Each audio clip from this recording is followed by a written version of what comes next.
Well, I think that the issue of the girls being kidnapped in Nigeria is just a manifestation of what happens here in the U.S. every day. In my heart and mind, all girls are important. In some place along the way, I think we've kind of forgotten the importance of raising young girls and honoring young girls and treating them as the precious jewels that they are, because they become the mothers and the wives. So I think we see it in Nigeria, and clearly my heart is with the parents and the grandparents in Nigeria, but I want us to use Nigeria as the impetus for us to remember all girls are important. You're absolutely That's what you should be saying. But don't make it about him. Own your stuff, little girl. Own it. Okay.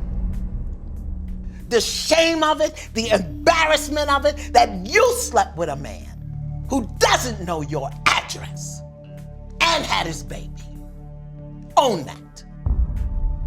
Now that's some mommy talk for you.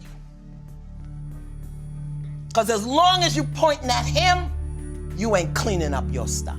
Whenever you tell the truth to somebody, they think it's hard. This is a woman who has a child with a man she didn't have a relationship with. This is a woman who has a child, a male child that she's raising, and yet she's posing half nude on the internet.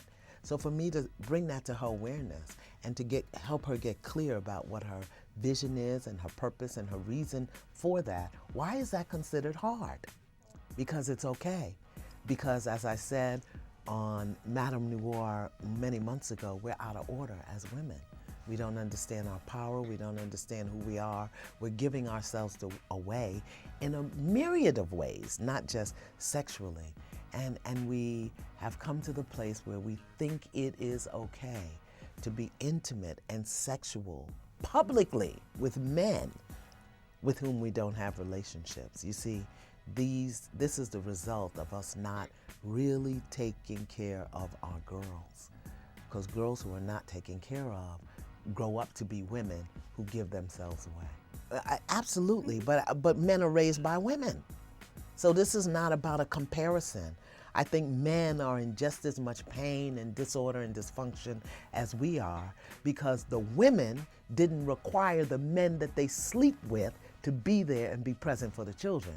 So we've got a whole generation of fatherless sons. We've got a whole generation of daddyless daughters. This is not about blame. It's about responsibility and accountability. So I would say the same thing to men. If you are sleeping with a woman you don't know, and you are not protecting yourself, and she gets pregnant, it's your responsibility. That child is your responsibility. You don't have to like the woman. You don't have to get along with the woman, which is the same thing that I talked to Saigon about in the first episode of Fix My Life. You got a responsibility to the child. Figure it out. I don't think that's fair. I don't think it's fair at all to say there's been a great deal of domestic violence among celebrities. Domestic violence has been going on for a very long time. I was raised in a household that was domestic violence was present. I have friends who were raised in households where domestic violence was present.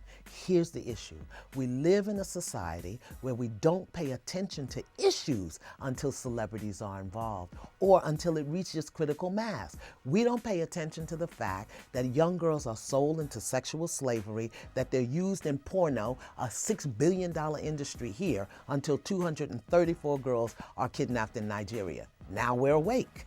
Nobody cared that my uncle was beating my aunt to death, but now that celebrities are getting arrested for it, now we pay attention. Externally referenced. I don't think it's just about pop culture. I think we live in a society where we are externally referenced.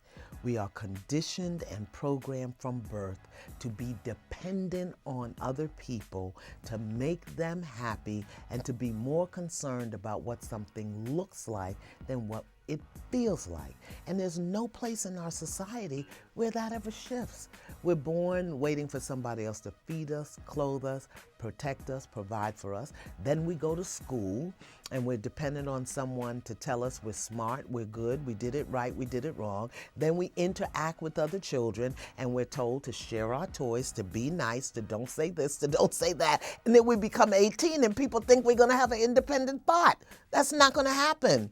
We live in a society where we are taught and trained in home, in school, in church to be codependent. and to make what someone else wants from you, for you, and of you more important than what comes to the surface in your own heart. And when it comes to the surface in your own heart and you speak it, then you're considered selfish. You know what? We are crazy as hell.